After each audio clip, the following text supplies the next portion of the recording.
জি, আসসালামু আলাইকুম রহমতুল্লাহ। জি ম্যাম, আমরা স্পেশাল কাউন্সিলিং প্যারেন্টিং সেশনের পরবর্তী ধাপের আলোচনা করছি। তো আমরা আগের ধাপে আলোচনা করেছি যে আমাদের এই ব্রেন গাড়ির যেমন ইঞ্জিন এবং ড্রাইভিং অপশন দুইটির সমন্বয়ে পরিচালিত হয়। আমাদের শরীর আমরা মানুষ ব্রেন এবং মন হৃদয়ের মাধ্যমে পরিচালিত হই। তো আমাদের এই হৃদয় এবং এই ব্রেন আলোকিত করার উপায়, একমাত্র উপায় হলো কাউন্সেলিং। কাউন্সেলিং মানে হলো আলোচনা, বোঝানো, একে অপরকে বোঝানো। এটাকে কাউন্সেলিং বলে আর কি।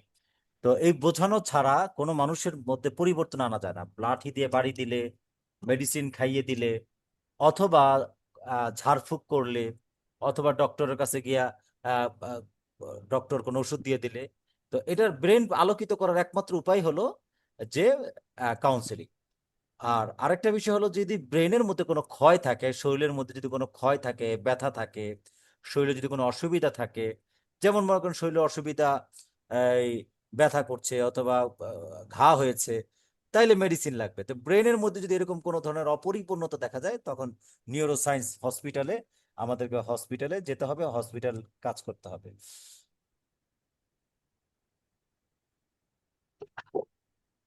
জি, আসসালামু আলাইকুম। ওয়ালাইকুম সালাম। আমি ক্লাসে একটু ব্যস্ত আছি, একটু বলে মেসেজ করুন। জি, পরিচয় দিয়ে।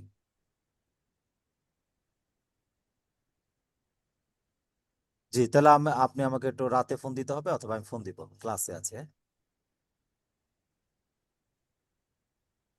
আপনি 1 ঘন্টা আধা ঘন্টা পরে কল দেন। জি, আসসালামু আলাইকুম।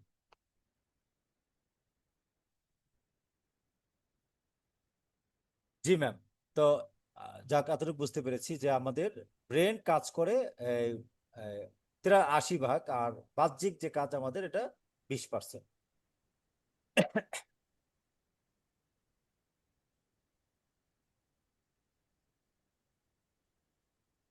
গুরুত্বপূর্ণ আরেকটি অপশন নিয়ে আলোচনা করছি, সেটি হলো যে সফলতা মানে কি। সফলতা মানে হলো, ম্যাম শুনতে পাচ্ছেন? বলতে পারছি। যে একটু লিখবেন, এই 3টা কথা একটু লিখবেন। হ্যাঁ, এই যে আমি মার্ক করে দিয়েছি। সফলতা মানে হলো মানসিকতা, মাইন্ডসেট, শৃঙ্খলা, ডিসিপ্লিন এবং ধারাবাহিক কাজ, কনসিস্টেন্ট অ্যাকশন। অল্প করে কাজ হলেও ধারাবাহিকভাবে করতে হবে। এইটা হলো আমাদের 3টা জিনিস। যে কোনো কাজে সফল হইতে হলে আমাদের 3টা জিনিস লাগবে। এটা আপনি একটু ডায়েরিতে লিখবেন। লেখা শেষ হলে বলবেন। ওকে।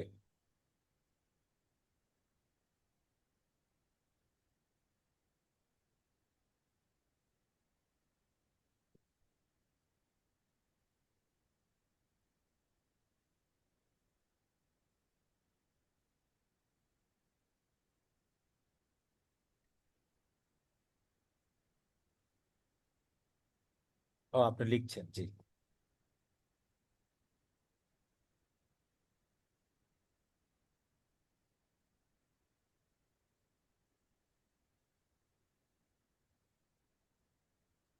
জি, হয়েছে। আচ্ছা, ইসলামিক দৃষ্টিকোণ থেকে বিজ্ঞানের আলোকে বিস্তারিত আলোচনা করছি। মানসিকতা কি, মাইন্ডসেট। সাফল্য শুরু হয় মস্তিষ্ক বিশ্বাস থেকে। ইসলামের দৃষ্টিতে ইসলামে একে নিয়ত বা সংকল্প বলা হয়। রাসূলুল্লাহ সাল্লাল্লাহু আলাইহি সাল্লাম বলেছেন, নিশ্চয় সমস্ত কাজ নিয়তের উপর নির্ভরশীল। আপনি যদি বিশ্বাস করেন যে আল্লাহ আপনাকে সাহায্য করবেন, তাওয়াক্কুল থাকে, তবে আপনার কাছে গতি বেড়ে যায়। অর্থাৎ আমাদের প্রথমেই যদি আমরা, এই সন্তান ভালো হবে না, এই সন্তান খারাপ, এটা এই ধ্বংস হয়ে যাক, এই আবোল তাবোল, হ্যাঁ, বিভিন্ন কথাবার্তা বাবা মা বলে। তো আমরা যদি প্রথম থেকে এই সন্তানের প্রতি এরকম ভাবে হতাশ হয়ে যাই, তাহলে প্রথমেই তো নিয়তটা ঠিক থাকলো না। নিজেই যদি, আপনি আমাদের কাউন্সিলিং প্রোগ্রামে জয়েন করেছেন, যদি আপনার নিয়ত প্রথম থেকে নিয়ত থাকে যে আসলে কি হবে কি হবে না, হবে কি হবে না, পারবো কি পারবো না, আসলে কি হবে, হ্যাঁ একটু দেখি। যদি প্রথম থেকে আপনার নিয়তটা দুর্বল থাকে, প্রথম থেকেই যদি আপনি আস্থাহীন হন, প্রথম থেকেই যদি আল্লাহর প্রতি ভরসা না থাকে, আমাদের প্রতিষ্ঠানের প্রতি আপনার আস্থা না থাকে, তাহলে আসলে আমি যত ওয়াজই করি না কেন, কোনো ওয়াজ আপনার ব্রেনে ঢুকবে না। কারণ নিয়ত, মাইন্ডসেট, এটা অনেক বড় একটা বিষয়। সেই জন্য আপনার মাইন্ডসেটটা পরিষ্কার হতে হবে যে না, আমি একটি ভালো জায়গায় যুক্ত হয়েছি, এবং এখান থেকেই আমার সন্তানকে যে কোনো ভাবেই হোক এই সমস্যাগুলোকে সমাধান রূপরেখা জেনে এবং এই ভালো আমি করবই। অর্থাৎ একটা নিয়ত, একটা মাইন্ডসেট, মজবুত একটা মাইন্ডসেট লাগবে। বিজ্ঞানের দৃষ্টিতে মনোবিজ্ঞানে একে গ্রোথ মাইন্ডসেট বলা হয়। স্ট্যানফোর্ড প্রফেসর ক্যারল ডুক দেখিয়েছেন যে যারা বিশ্বাস করে তাদের দক্ষতা চেষ্টার মাধ্যমে বৃদ্ধি করা সম্ভব, তারাই জীবনে বেশি সফল হয়। ইতিবাচক মন মানসিকতা মস্তিষ্কে ডোপামিন নিঃসরণ করে, যা আমাদের প্রতিকূলতা কাটিয়ে উঠতে সাহায্য করে। অর্থাৎ মাইন্ডসেট যদি পরিষ্কার এবং শক্তিশালী না হয়, তাহলে তার সব কাজ দুর্বল হয়। আর যদি মাইন্ডসেট, হ্যাঁ, এবং নিয়তটা যদি মজবুত হয়, তাহলে তার সব কাজ শক্তিশালী হয়ে যায়।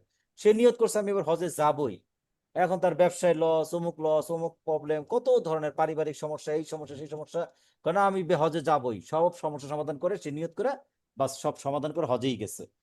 আর আরেকজন বলছে মানে নিয়তটা সঠিক মানিয়া নাই, হ্যাঁ, যাবে কি যাবে না সন্দিহান, তখন কিন্তু তার সামান্য সমস্যার কারণে তার থাক ভাল লাগছে না, এবার যাবো না, আগামী বছর যাবো বলে ফেলবে। এই জন্য আমাদের জীবনে মাইন্ডসেটটা খুবই গুরুত্বপূর্ণ। মাইন্ডসেটটা মজবুত থাকতে হবে। শৃঙ্খলা কি?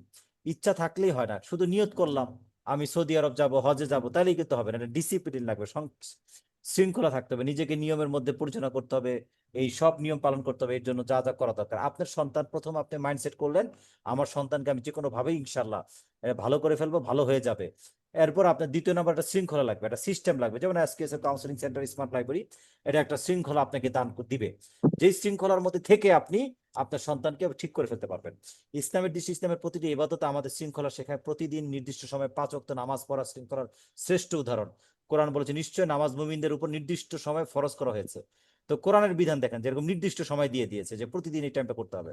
তো আপনি আমাদের কাউন্সিলিং সেন্টার আজকে যুক্ত হলেন, আর 6 মাস আপনার কোনো খবর নাই, তাহলে কি আপনার সন্তান আপনি পরিবর্তন হতে পারবেন, জানতে পারবেন? পারবেন না। আপনাকে লেগে থাকতে হবে একদম 24 ঘন্টার মধ্যে একটা ঘন্টা নির্দিষ্ট ভাবে আপনাকে সময় দিয়ে আপনাকে কাজ করতে হবে। হ্যাঁ, আমাদের সাথে লেগে থাকতে হবে, কারণ এই কাজটা আপনার সফলতা অর্জন করতে হলে। বিজ্ঞানের দৃষ্টিতে শৃঙ্খলা আসলে আমাদের মস্তিষ্কের ফ্রন্টাল কর্টেক্সকে শক্তিশালী করে। এটা আমাদের ব্রেনের একটা সামনের অংশ আর কি। এটি আমাদের তাৎক্ষণিক আনন্দ ত্যাগ করে দীর্ঘমেয়াদী লক্ষ্যের দিকে মনোনিবেশ করতে সাহায্য করে। সফল ব্যক্তিদের মস্তিষ্ক সাধারণ মানুষের তুলনায় তুলনায় আবেগ নিয়ন্ত্রণ বেশি দক্ষ হয়। তো যারা সফল আর যারা ব্যর্থ, যারা ভালো সন্তান তারা আর যারা খারাপ সন্তান, এই দুজনের মধ্যে পার্থক্য হলো যে তাদের প্রি ফ্রন্টাল কর্টেক্স এটা অনেক শক্তিশালী, এবং তাদের এই নিয়ত, মাইন্ডসেট এবং শৃঙ্খলা থাকার কারণে তারা সব কাজে সফল। ধারাবাহিক কাজ এটা কি? একদিন অনেক কাজ করার চেয়ে প্রতিদিন অল্প অল্প করে কাজ করা অনেক বেশি কার্যকর। ইসলামের দৃষ্টিতে মুহাম্মদ সাল্লাল্লাহু আলাইহি ওয়াসাল্লাম বলেছেন আল্লাহর কাছে সেই কাজ সবচেয়ে বেশি প্রিয় যা নিয়মিত করা হয়, যদিও তা অল্প হয়। তো আপনি যদি শত ব্যস্ততার মাঝেও এই কাউন্সিলিং প্রোগ্রামে যদি আপনি অল্প সময়ও যুক্ত থাকেন, তা ইনশাআল্লাহ আপনার সন্তান এবং আমরা সবাই পরিবর্তন, আমরা মানে সন্তান পরিবর্তন হবে আর কি। আর আমরা যদি আসলে লেগে না থাকি, অনেক দিন পর পর যদি যুক্ত হই, তাহলে আসলে হবে না। যে কোনো কাজ এটা হয় না, হ্যাঁ, লেগে থাকতে হয়। আপনি যদি একটা বিল্ডিং এর আপনার ছাদ ঢালাই করেন, এখন এই ছাদ ঢালাই করতে যদি আপনি একসাথেই পুরা ছাদটা ঢালাই, আপনাকে সবকিছু সাজিয়ে রেডি করে এখানে আপনাকে ঢালাই সরঞ্জাম ঢালতে হবে, হ্যাঁ, এটা নির্দিষ্ট সময় পরে ছাদ জমে যাবে। কিন্তু যদি এমন করেন আজকে একটু, আরেক কালকে একটু, পরশুদিন একটু, এরকম করে যদি আপনি করেন, তা দেখা গেছে যে অনেকদিন পর পর যদি করেন তাহলে কিন্তু হবে না, শুকায় যাবে। এজন্য একটা নির্দিষ্ট সবকিছু একটা নিয়ম আছে, ওইভাবে করতে হবে। আচ্ছা, যাই হোক, এখানে আরো অনেক কথা আছে, আমি ওই বিষয়গুলো ইয়া করলাম। মানে আশা করি এই কথাটা তো বুঝতে পেরেছেন যে আমাদের সফল হওয়ার জন্য 3টা জিনিস দরকার। একটা হলো মাইন্ডসেট, একটা হলো শৃঙ্খলা, আর হলো ধারাবাহিক কাজ। তাহলে আমরা এর পরের আলোচনায় যাই। এতটুকু আশা করি বুঝতে পেরেছেন, এবং আলোচনা অনেক লম্বা। তো আমরা এটা বিস্তারিত আবার যখন আমরা সারা বছরের জন্য কাউন্সিলিং এ যুক্ত হব, তখন একদম শেষ পর্যন্ত, হ্যাঁ, ব্যাখ্যা বিশ্লেষণ করে করে করে করে করে এখানে ওই অভ্যাসগুলো কিভাবে পরিবর্তন হবে, হ্যাঁ, আপনাকে হোমওয়ার্ক থাকবে, কাজ থাকবে, এই হোমওয়ার্ক কাজের মাধ্যমে করে করে আপনি আসলে আমরা সবাই পরিবর্তন হব। তো এই জন্য এই বিষয়গুলো তখন আমাদের আলোচনা করতে হবে। আর এই আলোচনাটা যদি আজকের এই সেশনে যদি আমরা পুরো আলোচনা করে ফেলি এখন, মানে এটা একটা আলোচনা করলে আমরা আর অন্যগুলো বুঝতে পারবো না। এই জন্য এখনকার মানে আমরা মূল মূল থিম গুলো আর কি ধরার চেষ্টা করব। ঠিক আছে, আমাদের পুরো বিষয়ে আমরা কিভাবে কাজ করি। তো আশা করি বুঝতে পেরেছেন। জি।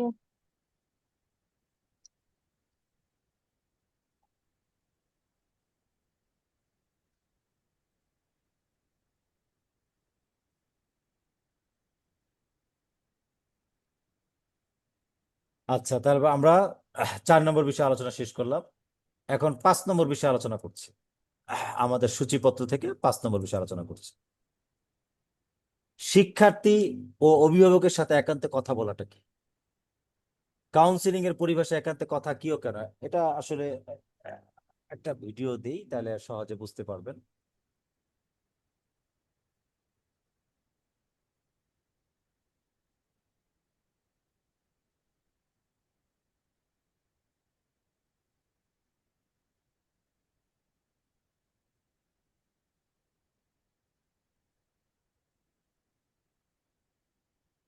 এটা হলো আমাদের ইউটিউব চ্যানেল। এই চ্যানেলে আমাদের শত শত ভিডিও আছে, আপনি অনেক কিছু জানতে পারবেন, শিখতে পারবেন। তো একটা লেকচার শোনাই, তো লেকচারটা শুনলে আপনি মানে মোটামুটি বুঝতে পারবেন। আমাদের এই লেকচারের আওয়াজ কি আপনি পান? ভিডিওর আওয়াজটা কি যায়? না, শুনতাম ভিডিওর আওয়াজ শুনতে পান? না। শোনা যায় না, না?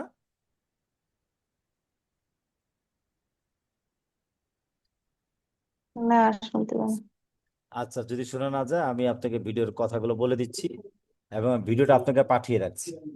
এই ভিডিওর সারাংশ হলো যে আমরা এসকিউএস এর কাউন্সিলিং সেন্টার আপনার সন্তান এবং আপনার মানসিক বন্ধু। ঠিক আছে? একজন সন্তানের মনে অনেক কথা থাকে। তো এই মনের যে কথাগুলো আছে, সেই কথাগুলো যদি সে বলতে না পারে, হ্যাঁ, তখন আমরা তাদেরকে বুঝতে পারি না, তারাও আমাদেরকে বুঝতে পারে না, অনেক অসুবিধা হয়ে যায়। তো এই জন্য একজন ব্যক্তির সাথে যদি আমরা, আচ্ছা এটা পড়ে শোনাই। ভাষায় একান্তে কথা বলা কি? এমন একটি পেশাগত গোপনীয় ও বিশ্বাস ভিত্তিক আলাপ যেখানে কাউন্সিলর আলাদাভাবে শিক্ষার্থী ও অভিভাবকের সাথে কথা বলেন, সমস্যার প্রকৃত কারণ, মানসিক অবস্থা, পারিবারিক পরিবেশ, আচরণগত ধরন এবং উন্নয়নের রোডম্যাপ নির্ধারণ করেন। এখন আমি যদি আপনার বাচ্চার সামনে আপনাকে নিয়ে কথা বলি, তাহলে কি সে সব কথা বলবে?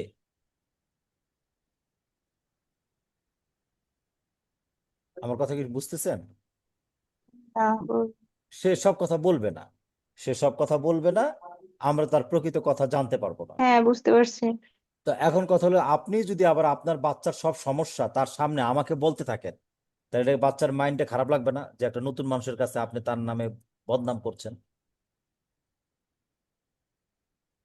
তো এটা তার কাছেও হুম। খারাপ লাগবে, হ্যাঁ, সে আপনার কারো খেপে যাবে, আপনাকে শত্রু ভাববে।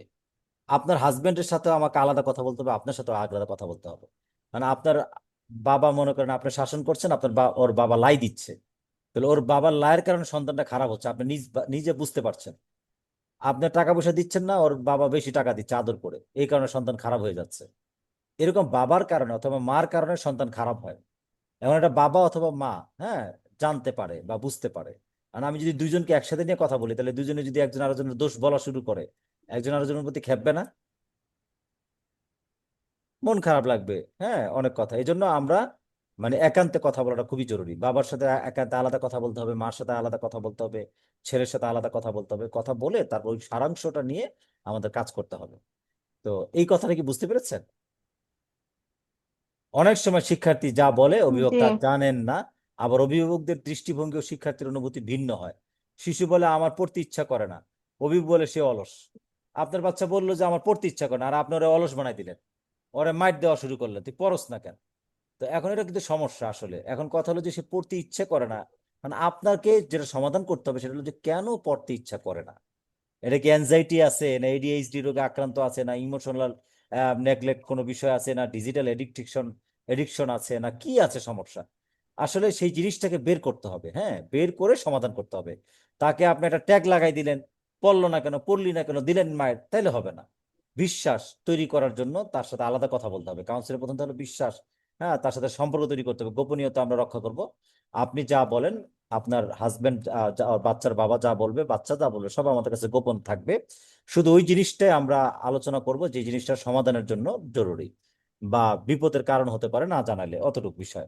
শিক্ষার্থীর ব্যক্তিগত অনুভূতি, মানসিক চাপ, ভয়, ট্রমা, এসব সবই সবার সামনে বলতে পারে না বাচ্চারা, ঠিক আছে? আর কোরআনে একান্তে কথা বলার গুরুত্ব, ব্যক্তিগত নসিহত করার শিক্ষা কোরআনে আছে। তোমরা উত্তম পন্থায় উপদেশ দাও। আল্লাহ কোরআনের মধ্যে সূরা নাহলের মধ্যে বলেছেন যে উত্তম পন্থায় উপদেশ দিতে হবে। এখন আপনি যদি একজনের সামনে আরেকজনকে উপদেশ দেন, তো এটা গ্রহণ করে না। হ্যাঁ, এখানে হিকমা প্রজ্ঞা মানে আমার হলো। ছেলের একটা প্রবলেম বলা হয়নি আপনাকে, ওটা মেইন প্রবলেমটা। আচ্ছা, ওইটা এখন এখন আর বললেন না, হ্যাঁ। একটু পরে। আচ্ছা, বলে ফেলেন, যেহেতু বলেছেন বলে ফেলেন, জি।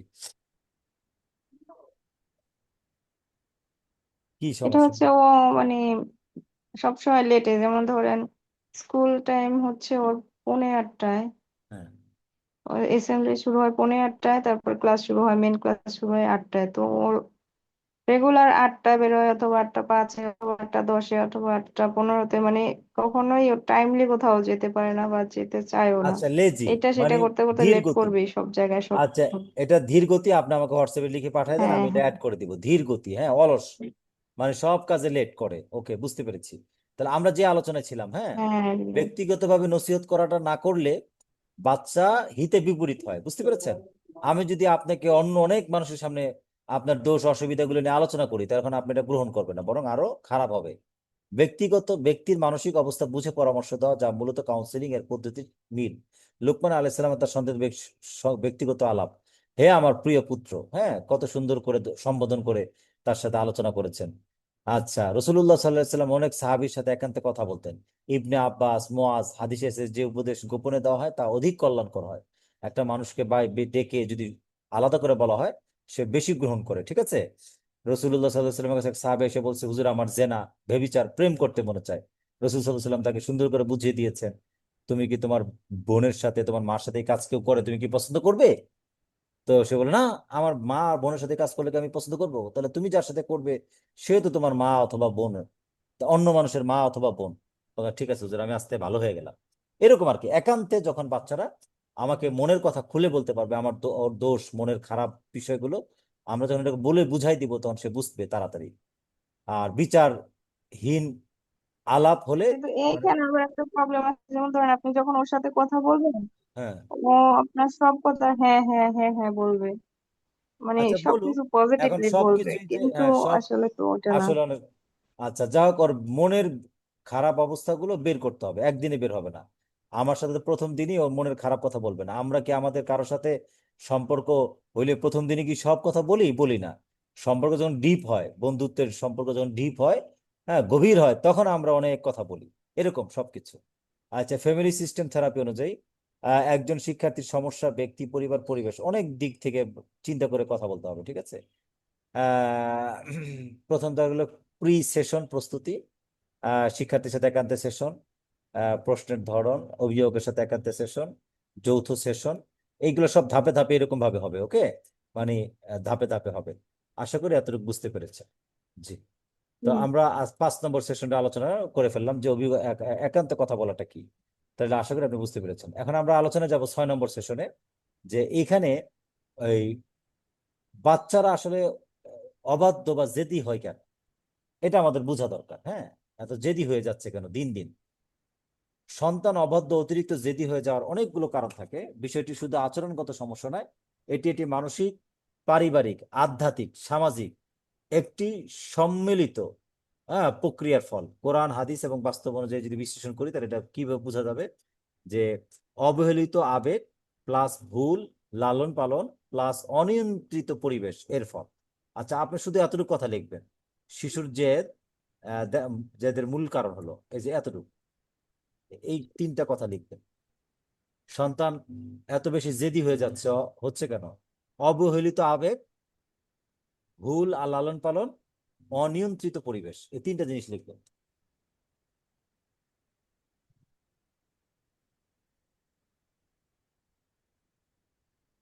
ও আচ্ছা, এই 3টা জিনিসের লেখার আগে আপনাকে তো শিরোনাম লিখতে হবে, না তো আপনি বুঝতে পারবেন না। সন্তান অবাধ্য অতিরিক্ত জেদি কেন হয়, এতটুকু লিখতে হবে। সন্তান অবাধ্য ও অতিরিক্ত জেদি কেন হয়, এতটুকু কথা লিখতে হবে আগে।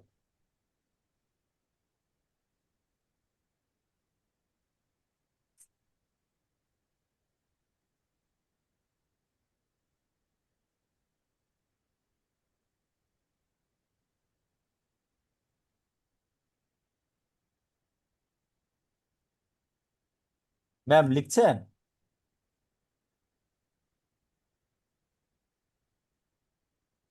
হুম, লেখা হয়েছে কি? হয়েছে। আচ্ছা। জি।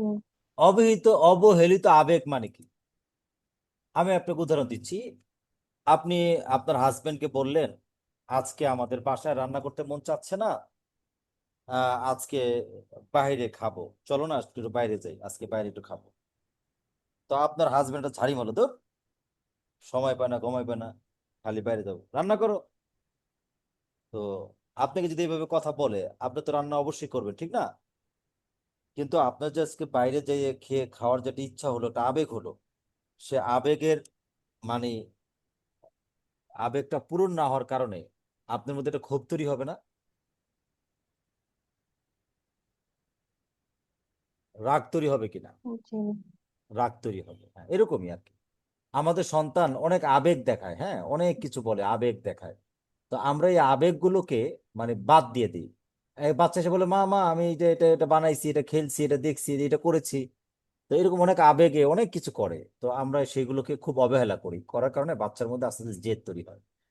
বাচ্চাকে যেভাবে লালন পালন করা দরকার সেভাবে লালন পালন না করে উল্টাপাল্টা করি। নিয়ন্ত্রিত পরিবেশ, সুন্দর পরিবেশ নেই, পরিবেশের মধ্যে ঝামেলা আছে। এটা বিস্তারিত বুঝাই বলছি। সঠিক তারবিয়া লালন পালন না হয় হলো মূল কারণ। আল্লাহ বলেন, হে ইমানদারগণ, তোমরা নিজেদের এবং নিজেদের পরিবারকে জাহান্নামের আগুন থেকে রক্ষা করো। সূরা তাহরিম। তো এখন আল্লাহ কিন্তু আমাদেরকে আদেশ দিয়েছে নিজেকেও জাহান্নাম থেকে বাঁচতে হবে, সন্তানকেও জাহান্নাম থেকে বাঁচাতে হবে। ওকে। সন্তানের চরিত্র নিজে নিজে গড়ে ওঠে না, পরিবারই তার প্রথম মাদ্রাসা। যদি দিক নির্দেশনা না দেওয়া হয়, সে নিজের ইচ্ছাকেই সত্য মনে করবে। এখন আপনি যদি ফ্যামিলি থেকে তাকে ভালো করে এই গাইডলাইনটা, মানসিক স্বাস্থ্য বিষয়ক কাউন্সেলিং যদি করা না হয়, তো সে তো আর কিছু শিখলো না, জানলোই না। সে তার মনের মধ্যে যে ইগো, অহংকার, হ্যাঁ, মনের যে ইয়ে আছে, মনে করবে ওইটাই, মনে যা বলে সেটাই ঠিক, মনে যা বলছে সেটাই সে ঠিক মনে করবে, আর সে মনে করে সেভাবেই চলবে। আর কারো কথা সে শুনতে চাইবে না, এটাই স্বাভাবিক, এটাই করছে বাচ্চারা। যে যে সন্তানকে ছোট থেকে আদব শৃঙ্খলা দিনের শিক্ষা দেওয়া হয় না, সে বড় হয়ে নিজের ইগোকে সত্য মনে করে। তো এখন কথা হলো যে একটা কাজ প্রথমে যদি ব্যাকা হয়ে উঠে, হ্যাঁ, ছোট কালে এটা সোজা করা সম্ভব, কিন্তু বড় হয়ে গেলে কিন্তু এটাকে আর সম্ভব হয় না, কেটে ফেলতে হয়। তো এখন এইরকম ভাবে আর কি বাচ্চাদেরকে প্রথম থেকেই এই সবগুলো ঠিকভাবে করতে হবে। পিতামাতার ভুল আচরণ, পিতামাতারা চিল্লাচিল্লি, হইচই, জেদাজেদি করে, রাগারাগি করে, ঝগড়াঝাটি করে, এগুলো বাচ্চারা দেখে। দেখে তখন এই বাচ্চা আস্তে আস্তে আস্তে মার প্রতি বেশি অভিযোগ প্রবণ হয়, অথবা বাবার প্রতি, একজন বা আরেকজনের প্রতি বা দুইজনের প্রতি তারা জেদি হয়ে যায়। হ্যাঁ, এই সমস্যার কারণে। যেমন আপনার বাসায় যদি এসে আপনার হাজবেন্ড খালি চিল্লাচিল্লি করে, তো আপনার দিন দিন দিন দিন মেজাজ খিটখিট হইতে থাকবে, মেজাজ গরম হইতে থাকবে, আপনি রাগী হইতে থাকবেন। আবার আপনি যদি বাসায় আপনার হাজবেন্ড আসার পরেই খালি চিল্লাচিল্লি করতেই থাকেন, চিল্লাচিল্লি করতেই থাকেন, তাহলে আপনার হাজবেন্ডও আস্তে আস্তে আস্তে রাগী হয়ে যাবে, রাগ হয়ে যাবে, বদমেজাজি হয়ে যাবে। আচ্ছা, ব্যাখ্যা: সন্তান পিতামাতার আচরণের প্রতিফলন। ঘরের মধ্যে কি আচরণ হচ্ছে, কি কাজ হচ্ছে, ওইটাই সন্তানের মধ্যে ঘটবে। ঘরে ঝগড়া, রাগ, চিৎকার থাকলে সন্তান জেদি হয়ে যাবে। হ্যাঁ, আর যদি আপনি বাসায় হাজবেন্ড ওয়াইফের, বাবা মার এমন হয় যে খুব সুন্দর শালীন আচরণ, নরম আচরণ, একজন আরেকজনের প্রতি শ্রদ্ধাবোধ, সম্মান, হ্যাঁ, এরকম যদি থাকে, তাহলে সন্তানের মধ্যে আস্তে আস্তে আস্তে নরম, বিনয়ী, সন্তানের মধ্যে বিনয়, নম্রতা তৈরি হবে, বিনয় হয়ে উঠবে সে। তার মধ্যে রাগ জেদ কাজ করবে কম। আচ্ছা, বাস্তব মনোবিজ্ঞান: চাইল্ড বিহেভিয়ার, এনভায়রনমেন্ট এবং প্যারেন্টিং স্টাইল, এটার টোটাল আর কি। হাদিসের আলোকে অবাধ্য সন্তানের কারণ: অতিরিক্ত আদর বা অথবা অবহেলা, দুইটি ক্ষতিকর। রাসূলুল্লাহ সাল্লাল্লাহু আলাইহি সাল্লাম বলেছেন, তোমাদের প্রত্যেকেই দায়িত্বশীল এবং প্রত্যেকেই তার দায়িত্ব সম্পর্কে জিজ্ঞাসা করা হবে। আচ্ছা, আল্লাহ রসুল আমাদেরকে দায়িত্বশীল বানাইছে। আপনার সন্তান কি আপনার গোলাম বা দাস? আমাদের সন্তান কি আমাদের গোলাম বা দাস, এরকম কিছু? কি মনে হয় আপনার? না। আচ্ছা, গোলাম দাস তো বুঝেন, আগে দাস না। প্রথা ছিল, মানুষকে মানুষ কিনে ফেলতো, ওই প্রথা তো আর নাই। তো এখন বাবা মা, আমি আমার সন্তানকে যদি দাস মনে করি, গোলাম মনে করি, আমি যা বলবো, যেভাবে বলবো সেভাবেই সব করতেই হবে, তো এরকম যদি চিন্তা করি, চিন্তাটাকে আসলে সঠিক না ভুল, আপনি বলেন। আমি আরেকটু আপনাকে ব্যাখ্যা দিয়ে বলি। আপনার ঘরে, ভুল। আপনার অফিস আছে, আপনার একটা কোম্পানি আছে, সেই কোম্পানিতে একজন চাকর আছে, দারোয়ান বা কাজের লোক আছে, আর আরেকজন আপনার বস আছে, আর আরেকজন আপনার সহকারী আছে, আরেকজন আপনার অধীনস্থ আছে। তো এই যে চারজনের কথা বললাম, একজন বস, একজন দারোয়ান, একজন আপনার কলিগ, আরেকজন আপনার অধীনস্থ, তো সবার সাথে আচরণ কি একরকম, একই রকম হবে না ভিন্ন ভিন্ন রকম হবে? ভিন্ন ভিন্ন রকম হবে। হ্যাঁ, ভিন্ন ভিন্ন হবে।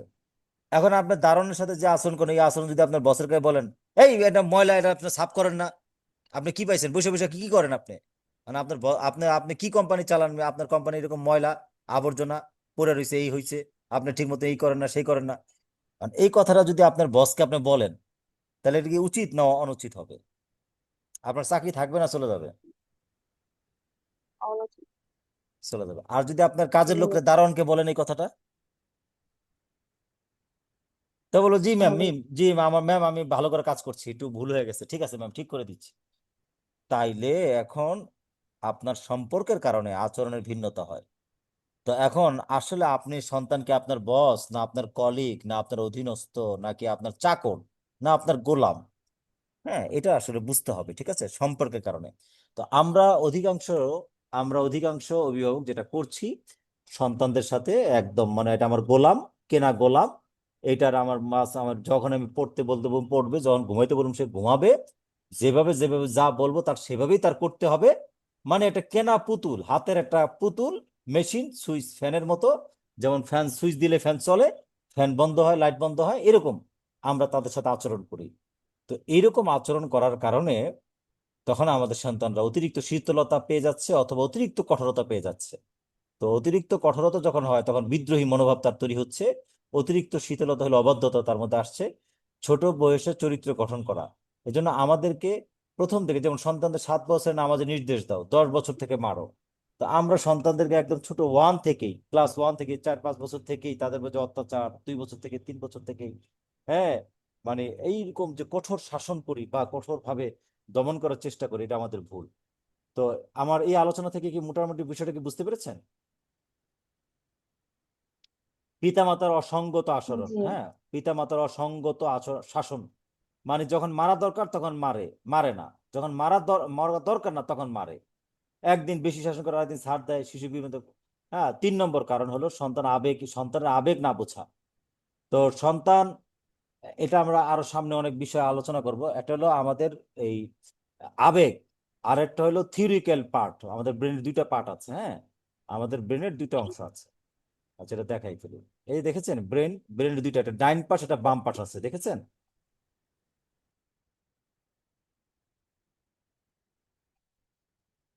ছবিটা কি দেখা যাচ্ছে? ব্রেনের 2টা অংশ। হ্যালো? জি, দেখা যাচ্ছে। হ্যাঁ, তো তো এই ব্রেনের 2টা অংশের মধ্যে মানে কিছু অংশ আগে ডেভেলপ হয়, কিছু অংশ পরে ডেভেলপ হয়, বুঝতে পেরেছেন? তো এখন কথা হলো, তো আমাদের সন্তানদের যে ব্রেন ডেভেলপ এর অংশের, যেটা থিওরিক্যাল মানে নিয়ম দিয়ে বোঝা, যেমন একটা উদাহরণ দিচ্ছি। আপনি আপনার সন্তানকে, 2জন সন্তান আছে, একজনকে বললেন, বাবা আমার জন্য খেজুর নিয়ে 5টা খেজুর নিয়ে আসো। তো আপনি যখন এই কথা বললেন, তো আপনার এক সন্তান এক হাত ভরে খেজুর এনে দিল, মানে মানে খেজুরের কথাই তো বললাম না, আহ, মানে অনেকগুলো খেজুর এনে দিল, আর আরেকজন সন্তান ঠিক 5টা খেজুরি নিয়ে আসলো। তো এই 2 সন্তানের মধ্যে পার্থক্য কি বলেন তো?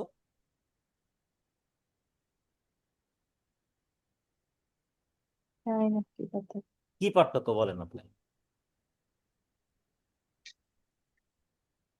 একজনকে যেটা বলছি সেটাই শুনছে, আর একজন ওর ইচ্ছে মতো বলছে।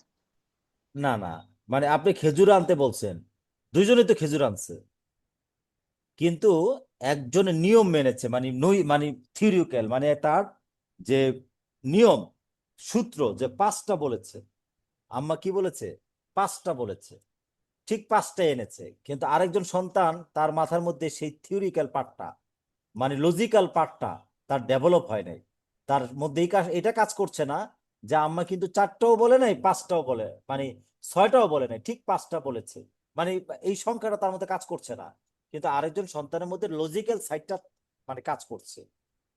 এটা বয়স, সন্তান যখন বড় হবে তখন তার লজিক্যাল সাইডটা মানে কাজ করবে, আর যখন সন্তানের ছোট থাকবে, হ্যাঁ, 15-18 বছরের আগে এটা সাধারণত এরকম থাকে, হ্যাঁ, 15-18 বছরের পরে তার লজিক্যাল সাইডটা ডেভেলপ হয়, অনেকে বলে 25 বছর বয়স থেকে। আচ্ছা, তো এই লজিক্যাল সাইডটা এক সন্তানের কাজ করছে আর একজন সন্তানের কাজ করছে না, এটা এটা বুঝতে পেরেছেন? জি। তো এখন সন্তান আবেগ দিয়ে চিন্তা করছে, আবেগ, আপনি বলছেন খেজুর আনতে, বাস দৌড়ে খেজুর নিয়ে আসছে, সে এক আবেগে খেজুরে এক মুষ্টি নিয়ে আসছে, আর আরেকজন সন্তান আবেগ দিয়ে নয়, সে লজিক্যাল সাইড দিয়ে চিন্তা করেছে, না 5টা খেজুর আনতে হবে, মা বলেছে। আচ্ছা, যখন বলা হয় চুপ কর, কান্না করো না, তুমি কিছুই বোঝো না, তখন শিশু ভিতরে রাগ জমায়, পরে জেদি আচরণ করে। যখন আপনারা বলেন খালি থামায় দেন, ওর আবেগকে বারবার থামায় দেন, হ্যাঁ, ওরে বকাঝকা করেন বেশি, ওরে চাপাচাপি করেন, তো ও আস্তে আস্তে ওর ভিতরে ভিতরে খুব রাগ ক্ষোভ জমে। কেরা চিনেন, কেরা? ওই যে বাসায় জি। ঘরের মধ্যে এক প্রকার পোকা, লম্বা বিচ্ছুর মতো দেখা যায় আর কি, কেরা বলে। হ্যাঁ, হ্যাঁ। ওই যে হাঁটে আর ধরলে বেঁকা হয়ে যায়। জি, জি। লজ্জাপতি গাছ আছে যেমন, নিজে ধরলেই গুছায় যায়। তো আমরা মানুষগুলো সাধারণত কেরার মতো আর কি, আপনি সন্তানকে যত ঠেলবেন, যত জাতবেন, চাপবেন, তত বেশি জেদি হবে। ঠিক আছে, মানুষটা এরকম। আপনি আপনাকে দিয়ে চিন্তা করেন, আপনার হাজবেন্ড যদি আপনাকে এসে সুন্দরভাবে কোনো কথা বলে, কোনো কিছু করতে বলে, আপনি করেন। আর আপনারা যদি খেপা ঝাড়ি মারিয়া বলে, তা আপনি কি করেন? না। আপনি করেন না, আরো উল্টা পাল্টা আচরণ করেন। তা আপনি বড় মানুষ যদি এমন করেন, তাহলে ছোট মানুষ কি করবে বলেন? তাহলে মানুষের প্রকৃতিটা বুঝতে পেরেছেন তো, না? মানুষ মানে বাচ্চারা হলো, আপনি হুম। বুঝায় বলতে হবে, বুঝিয়ে বলতে হবে। তখন শিশু ভিতরে রাগ জমায়। অতিরিক্ত তুলনা করা, অন্যের সাথে তুলনা করা, দেখো অন্য বাচ্চা কত ভালো, এতে সৃষ্টি হয় হীনমন্যতা, রাগ, প্রতিরোধমূলক জেদ, পরের পরিবারের ঝগড়া, টেনশন। 5 নম্বর কারণ, হ্যাঁ, শান্ত পরিবেশ, সুস্থ চরিত্র, বাস্তবতা, ঝগড়ার ঘরে শিশু মানসিকভাবে জেদি ও রূঢ় হয়। 6 নম্বর সীমাহীন স্বাধীনতা, যা খুশি তাই করে, তখন তারা নষ্ট হয়ে যায়। ভুল, 7 নম্বর হলো ভুল শাস্তি পদ্ধতি, মারধর, অপমান, ভয় দেখানো, হ্যাঁ, বাহ্যিকভাবে চুপ, ভেতরে বিদ্রোহী, বিদ্রোহী। তাহলে তাহলে এই সমস্ত কারণে সন্তান কি হয়ে যাচ্ছে, খারাপ হয়ে যাচ্ছে। 8 নম্বর কারণ হলো সন্তানের শক্তিশালী ব্যক্তিত্ব, হ্যাঁ, এটা মানে সন্তান বেশি, মানে ব্যক্তিত্ব বোধ তার বেশি। কিছু সংখ্যক জন্মগতভাবে নেতৃত্ব গুণ সম্পন্ন, সিদ্ধান্তে দৃঢ়, প্রশ্নপ্রবণ, সঠিক গাইড না পেলে জেদি হয়ে যায়, আর সঠিক গাইড পেলে লিডার হয়।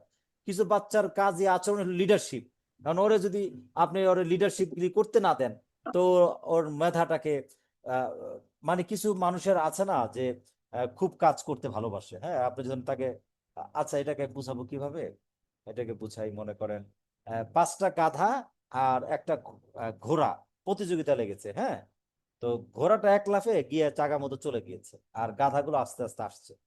এখন তাকে বললো যে ভাই পুরস্কার দেন। এখন আপনি বললেন না, ওই যে 5টা গাধা এখন আছে বাকি, ওরা আসুক, আসলে পরে আমি তোমাকে পুরস্কার দিব। তো এখন যেই লোকটা যে আগে দৌড়ে চলে গেল, হ্যাঁ, ঘোড়াটা, তখন এই ঘোড়াটা কি, সে আগে চলে গেল না? তাহলে সে 1 ঘন্টা আগে চলে গেল। এখন আপনি যদি তার পুরস্কার না দিয়ে ওই 1 ঘন্টা পরের লোকের সাথে তাকে যুক্ত করে রাখেন, সে খেপে যাবে কিনা বলে? আচ্ছা, আরেকটা বলি, উদাহরণ দিই, যেমন লাইনে দাঁড়াইছেন, হ্যাঁ, একটা লোক লাইনে দাঁড়ায় 1 ঘন্টা দাঁড়ায়, সে লাইনে আসছে, আর আরেকজন ব্যক্তি লাইন না ধরেই আইসা এখান থেকে সে মানে তার টিকিটটা নিয়ে যাচ্ছে, তাহলে অন্যরা সবাই খেপবে না যে আমরা এত কষ্ট করে লাইনে দাঁড়িয়েছি আর তুমি এখন এসে নিয়ে যাচ্ছ? উদাহরণ দুটো বুঝতে পেরেছেন? জি। তো এখন হলো যে আমাদের আহ, কিছু মানুষের মধ্যে, বাচ্চাদের মধ্যে এরকম আল্লাহ তাআলা যোগ্যতা দিয়েছেন, তো আপনি যদি তার যোগ্যতাকে দমন করে রাখেন, নিয়মের বাইরে ওকে বিকশিত হতে না দেন, তখন তার মধ্যে ক্ষোভগুলো তৈরি হবে। হ্যাঁ, এটা। 9 নম্বর দিনী শিক্ষা ও আখলাকের অভাব, দিনী শিক্ষা না দেওয়া। 10 নম্বর পিতামাতার দোয়া, আধ্যাত্মিক পরিবেশের অভাব, পিতামাতার আন্তরিকতা, দোয়া, আধ্যাত্মিক শক্তি নাই। পিতামাতাই নামাজ পড়ে না, পিতামাতাই ঘরের মধ্যে উচ্ছৃঙ্খল জীবন যাপন, হ্যাঁ, ইসলামের বিরুদ্ধে কাজ করছে, টিভি সিনেমা চলছেই চলছে, কোনো নিয়ম তোয়াক্কা নাই, কোনো পর্দার কোনো তোয়াক্কা নাই, মানে কোনো ধরনের পিতা মাতার আধ্যাত্মিক কোনো ধরনের প্রোগ্রাম নাই। তাহলে আপনাদের দিলের মধ্যে যদি কোনো পরিবর্তন, প্রভাব, আধ্যাত্মিক অবস্থা, শক্তি না থাকে, তাহলে আমার এই সন্তান কিভাবে ভালো হবে? হ্যাঁ, যেমন আপনি বুঝতে পারেন যে অনেকে ওয়াজ করলে সবাই কান্নাকাটি করে পরিবর্তন হয়ে যায়, আর অনেক ওয়াজ আছে, ওয়াজ করে, তার ওয়াজে কোনো মানুষের পরিবর্তন হয় না। এটা অনেক বড় একটা বিষয়, হ্যাঁ, এই জন্য অভিভাবকদেরকে, হে আমার রব, আমাকেও আমার সন্তানদের নামাজ প্রতিষ্ঠাকারী বানাও। এই নামাজের মধ্যে অনেক বেশি প্রভাব আছে। সন্তানের জন্য দোয়া, আচরণ, এটা আধ্যাত্মিক শক্তি, যেদি সন্তানের আচরণের ধাপ, কাউন্সিলিং অনুযায়ী। এখন এটা আমরা আরো অনেক বিস্তারিত আলোচনা আছে, আজকের এই সেশনে আমরা এতটুকু বুঝাতে চেয়েছি, যেটা বুঝতে পেরেছেন আপনি আশা করি। মানুষ তার বন্ধুর ধর্মের উপর থাকে। ইসলামী বাস্তবের মূলনীতি হলো সংক্ষেপে ভালোবাসা প্লাস শৃঙ্খলা, নিয়মিত দোয়া, স্ক্রিন টাইম নিয়ন্ত্রণ, শান্ত পরিবেশ, তুলনা বন্ধ, আদব শিক্ষা, ধৈর্যশীল প্যারেন্টিং। এইভাবে আপনার সন্তান পরিবর্তন হবে, জেদি হবে না। উপসংহার গভীর সত্য, সন্তান জন্মগতভাবে জেদি হয়ে জন্মায় না, বরং ভুল পরিবেশ, ভুল লালন পালন, অবহেলিত আবেগ আবেগ অবাধ্য জেদি সন্তান হয়ে যায়। আর কোরআনের শিক্ষা অনুযায়ী সন্তান একটি আমানত, শাসনের বস্তু নয়, তার বিয়ার দায়িত্ব। সন্তান ওই যে আমি বললাম না, একটা উদাহরণ দিচ্ছি যে অফিসের কাজের লোক না, মানে আপনার এই সন্তান আপনার কাজের আমার কাজের লোক নয়, সে আমার দাস নয়, এটা আমার কাছে আমানত দিয়েছে একজন মানুষ, এটা যত্ন করে রাখতে হবে। আপনি আপনার কাছে একটা স্বর্ণের একটা আংটি দিলাম, আপনি এটা যদি যত্র যত্র ফালায় রাখেন, যত ব্যবহার করেন, তা আমানতের খেয়ানত হবে। আমি আপনার কাছে একটা বই রাখলাম, একটা ল্যাপটপ রাখলাম, একটা জিনিস রাখলাম, আপনি এটাকে নষ্ট করতে পারবেন না, এটাকে খুব যত্ন করে রাখতে হবে। আল্লাহ আমার কাছে সন্তান যেটা দিয়েছে, এই সন্তান তো আমার দাস নয়, এই সন্তান তো আমার কি নয়, এই কর্মচারী, গোলাম নয়, আমার এটা আমানত। আমাকে সন্তানের সাথে একদম অন্যের আমানত জিনিস যেমন আমরা খুব যত্ন সহকারে ব্যবহার করি, আমার সন্তানের সাথে আমাকে এবং ব্যবহার করতে হবে। বুঝতে পেরেছেন? আজকে কি এতটুকু থাকবে না আর একটু বলবো, আর আলোচনা করবো? আজকে 6টা বিষয় নিয়ে আলোচনা করেছি, হ্যাঁ। না, আজকে এই পর্যন্তই। আমার বাচ্চাদের শোয়াতে হবে, তো ওদের সকালে ক্লাস আছে মাদ্রাসা। আচ্ছা ঠিক আছে। তো এই আর 1 মিনিটের মধ্যে আমি শেষ করে দিচ্ছি। জেদি সন্তান শান্ত করবেন কিভাবে? হ্যাঁ, জেদি সন্তানের শান্ত করার বিষয়, এটা বোঝাপড়া, ধৈর্য এবং সঠিক পদ্ধতির সমন্বয়। আপনি একটু লিখে রাখতে পারেন যে শান্ত কিভাবে করবো, জেদি কেন হয় এটা বুঝতে পেরেছি, এখন জানত কিভাবে করব। এটা বোঝাপড়া করতে হবে, ধৈর্য এবং সঠিক পদ্ধতি সমন্বয় করতে হবে। এখন এই বোঝাপড়াটা কিভাবে করবেন, ধৈর্য কিভাবে ধরবেন, সঠিক পদ্ধতি কিভাবে হবে, এটা আমরা আপনাকে শেখাবো। এই কাউন্সিলিং এর মাধ্যমে আপনি শিখতে পারবেন, ঠিক আছে? আচ্ছা, প্রি ফ্রন্টাল কর্টেক্স অপরিপক্ক থাকে। অ্যাটেনশন সিকিং, অনেক সময় সন্তান জেদ মানে আমাকে লক্ষ্য করো। কন্ট্রোল ওয়ান্টিং, মানে সে শিশু নিজের ক্ষমতা, একটু বড় হলে বাচ্চারা নিজের সক্রিয়তা, যে আমি করতে পারি, আমি সিদ্ধান্ত নিতে পারি, মা আমাকে সিদ্ধান্ত নিতে দেয় না, আমাকে চাপে, হ্যাঁ, এটা তার স্বাভাবিক বিকাশ। কোরআনের দৃষ্টিতে সন্তান লালন পালন, কোমলতা ও ভালোবাসা থাকতে হবে, ধৈর্য থাকতে হবে। ধৈর্য কেমন, এই ধৈর্যটা বলি, আপনি এটা বুঝবেন। ধৈর্য হলো, আপনি একটা গাছ লাগাইলেই সাথে সাথে ফল আসে না, সূর্য উঠার সাথে সাথে ডুবে যায় না, রান্নায় চুলায় ভাত দেওয়ার সাথে সাথেই ভাত হয়ে যায় না, পৃথিবীর কোনো কিছু হয়ে যায় না, একমাত্র আল্লাহ তালা কুন ফায়াকুন বললে সবকিছু হয়ে যায়। তারপর আল্লাহ আসমান জমিন 6 দিনে বানাইছেন, আল্লাহ তালা বলেছেন। তো আপনি যদি কোনো কিছু হুট করেই আজকে কাউন্সিলিং সেন্টারে যুক্ত হয়েছেন, আর কালকে চিন্তা করেন যে আমার বাচ্চা কেমনে ভালো হইলো, কেমনে আমার বাচ্চা তো হইলো না, তাইলে কি হয়? সব কিছুতে ধৈর্য রাখবে। আপনার বাচ্চাকে ভালো করতে হলে প্রথম হলো কোমলতা ও ভালোবাসা দিতে হবে। 2 নম্বর হলো ধৈর্য ধারণ দিতে হবে। আপনার স্বামীর কাছ থেকে যদি আপনি ভালো কিছু আশা করেন, আপনার স্বামী যদি আপনার সাথে খুব কোমল এবং ভালোবাসা আচরণ করে, তাহলে আপনি আরো বেশি তাদের প্রতি আন্তরিক হবেন। আর যদি সে ধৈর্য ধারণ করে আপনাকে সহায়তা করে, আপনি আরো ভালো করবেন। ঠিক সন্তান এরকম, নিশ্চয়ই আল্লাহ তাআলা ধৈর্যশীলদের সাথে আছেন। পৃথিবীর কোনো গুণের সাথে আল্লাহ বলেন না আমি তার সাথে আছি, একমাত্র ধৈর্যশীলদের সাথে আল্লাহ তাআলা আছেন। যদি সন্তানের ক্ষেত্রে সবচেয়ে বড় ধৈর্য হলো অস্ত্র, ধৈর্য। শুধু ধৈর্য হইলে ধরলে হবে না, সিস্টেম মতো ধৈর্য ধরতে হবে। গরু বাইধা তারপর ধৈর্য ধারণ করতে হবে। গরুরে যদি আপনি ইয়ার মধ্যে, মরুভূমি মরুভূমির মধ্যে, আহ, বালুর মধ্যে যদি গরুকে বাইন্ধা দেন আর আপনি ধৈর্য ধারণ করেন সে রাত পর্যন্ত, যে আমার গরু খায় মোটা তাজা হবে, তো সে গরু মরে যাবে। গরুরে রাখতে হবে যেখানে ঘাস আছে, এমন জায়গায় রাইখা তার ধৈর্য ধারণ করতে হবে, তাহলে সে বিকাল পর্যন্ত খেয়ে মোটা হবে। হিকমা, তোমার প্রভুর সাথে প্রভুর পথে ডাকো, প্রজ্ঞা ও সুন্দর উপদেশের মাধ্যমে। সূরা নাহল। আল্লাহ নিজেই বলছে, দেখেন কোরআনের মধ্যে, পৃথিবীর সবচেয়ে খারাপ লোক ফেরাউন, এই সবচেয়ে ভালো লোক মুসা আলাইসাল্লাম। পৃথিবীর সর্ব ক্ষমতার মালিক আল্লাহ, মহান আল্লাহ মুসা আলাইসাল্লামকে সর্বশ্রেষ্ঠ খারাপ লোকের কাছে পাঠাচ্ছে। আল্লাহ বলে দিচ্ছেন কওলান লাইয়িনা, হে মুসা, আপনি ফেরাউনের সাথে নরম ভাষায় কথা বলবেন। কি বলেছি বলেন? পৃথিবীর সব